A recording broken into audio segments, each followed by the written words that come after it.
আসসালামু আলাইকুম বন্ধুরা, কেমন আছেন সবাই? আশা করি সবাই অনেক ভালো আছেন এবং সুস্থ আছেন। সার্বিয়ার এম্বাসি ও সার্বিয়ার ভিসা সম্পর্কে ২০২৫ সালের যে আপডেট আছে এবং সেই সঙ্গে সার্বিয়ার আরও কিছু গুরুত্বপূর্ণ বিষয় নিয়ে আজকে আলোচনা করব। কবে নাগাদ এম্বাসি খুলবে, পারমিট অ্যাপ্রুভ হচ্ছে কিনা এবং বর্তমানে ২০২৫ সালে ভিসা হবে কিনা অথবা ভিসা হলে কী পরিমাণ ভিসা তারা দিবে, এগুলো নিয়ে এই ভিডিওতে আলোচনা করব। এছাড়া নতুন করে যারা ফাইল জমা দিবেন ভাবতেছেন, তাদের অবস্থা নিয়েও আজকের ভিডিওতে অনেক গুরুত্বপূর্ণ তথ্য থাকবে। আশা করি ভিডিওটির সঙ্গেই থাকবেন। আর এরকম অনেক গুরুত্বপূর্ণ তথ্য সবসময় পেতে আমার এই চ্যানেলটি সাবস্ক্রাইব করে রাখতে পারেন। তো সুপ্রিয় দর্শক, চলুন মূল ভিডিওতে চলে যাই।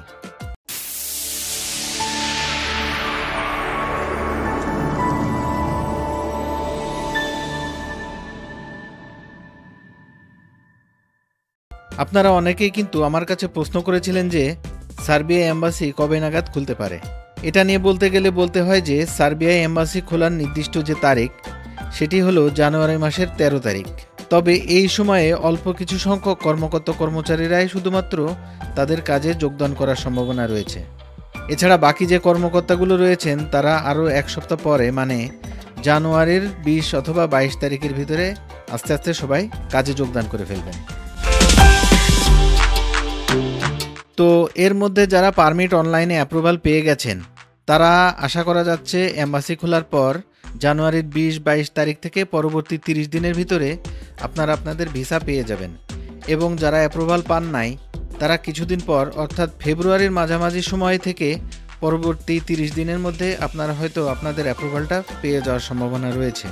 কারণ আপনারা ইতিমধ্যে জানেন যে ক্রিসমাস এবং নতুন বছর উপলক্ষে সরকারি নিয়ম অনুযায়ী সার্বিয়াতে যে সরকারি অফিস এবং কোম্পানিগুলো আছে, এই অফিস এবং কোম্পানিগুলো কিছুদিন বন্ধ থাকে এবং প্রতি বছরের ন্যায় এবারও বন্ধ ছিল।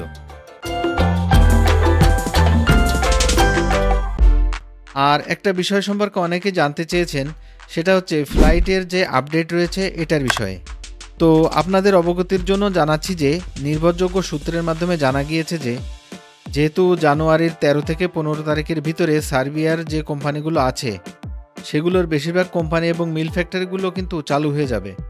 তো আপনারা যারা এই সময় ফ্লাইট নিতে চাচ্ছেন, এর মধ্যে আপনারা যদি চান এবং আপনাদের এজেন্ট যদি চায়, তাহলে ১৩ থেকে ১৫ তারিখের পর আপনারা ফ্লাই করতে পারবেন এবং ফ্লাই করার অনুমতিও হয়তো পেয়ে যাবেন কোম্পানির পক্ষ থেকে।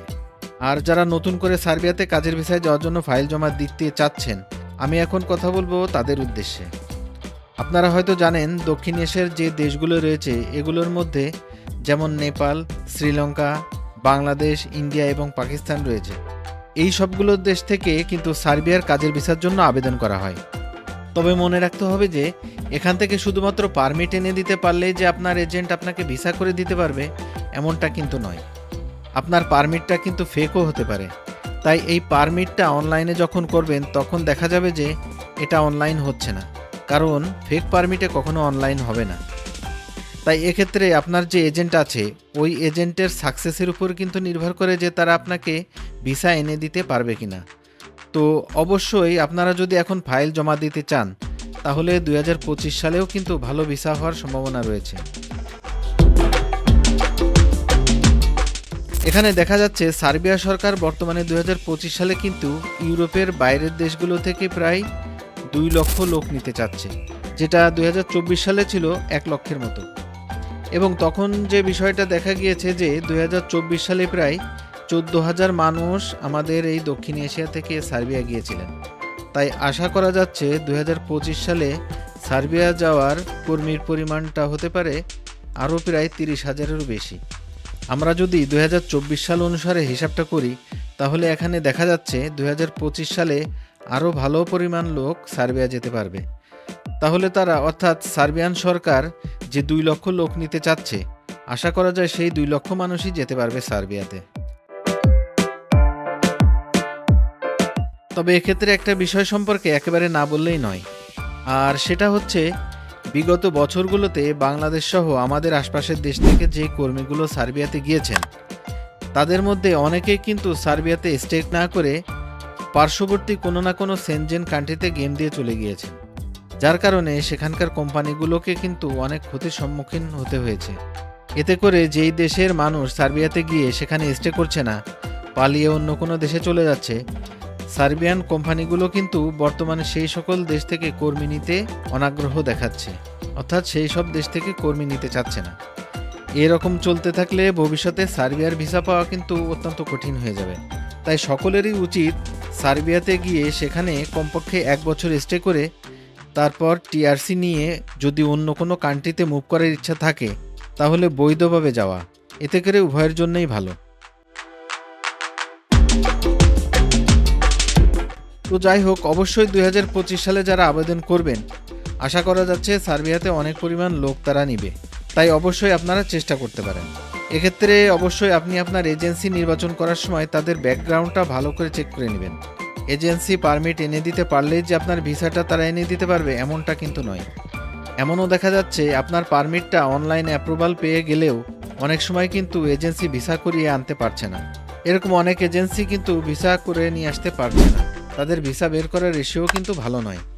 তো অবশ্যই আপনার রেশিওটা ভালো দেখতে হলে যে এজেন্সিগুলো সার্বিয়া নিয়ে বর্তমানে কাজ করছে এবং বিগত দিনগুলোতে কাজ করেছে, তারা আগে যে কাজগুলো করেছে ওই কাজগুলো আপনি পর্যালোচনা করে দেখুন, তারপর তাদের সাথে টাকা পয়সার লেনদেন করুন এবং সব কিছু বিস্তারিত উল্লেখ করে প্রপার এগ্রিমেন্ট করে নেবেন। এখানে দেখা যাচ্ছে কোম্পানিতে আপনার অ্যাকোমোডেশন, ডিউটি টাইম, বেতন, ফ্লাইটের খরচ এগুলো এবং তারপর কতদিনের ভিতরে পারমিট এনে দিতে পারবে এজেন্সি এবং অ্যাপ্রুভাল করিয়ে দিতে পারবে, ভিসা এনে কিভাবে আপনাদের হাতে দিবে, মানে এভরিথিং যা কিছু আছে সব কিছু আপনি এগ্রিমেন্টে উল্লেখ করবেন। তা না হলে কিন্তু আপনার টাকাও যাবে, সময়ও নষ্ট হবে, সব কিছু মিলে কিন্তু আপনি তখন বিপদের সম্মুখীন হতে পারেন। তাই সবাই অত্যন্ত সতর্কতার সাথে বিষয়টি খেয়াল রাখবেন। তো সম্মানিত দর্শক, ভিডিওটি আপনাদের কাছে কেমন লেগেছে? ভিডিওটি যদি আপনাদের ভালো লেগে থাকে তাহলে অনুগ্রহ করে ভিডিওটিতে একটা লাইক করতে ভুলবেন না, আর চ্যানেলটি সাবস্ক্রাইব করে সাথে থাকবেন এরকম নতুন নতুন ইনফরমেটিভ ভিডিও পাওয়ার জন্য। তো আগামী ভিডিওর আমন্ত্রণ জানিয়ে আজকে এই পর্যন্তই। ভালো থাকবেন সবাই। আসসালামু আলাইকুম।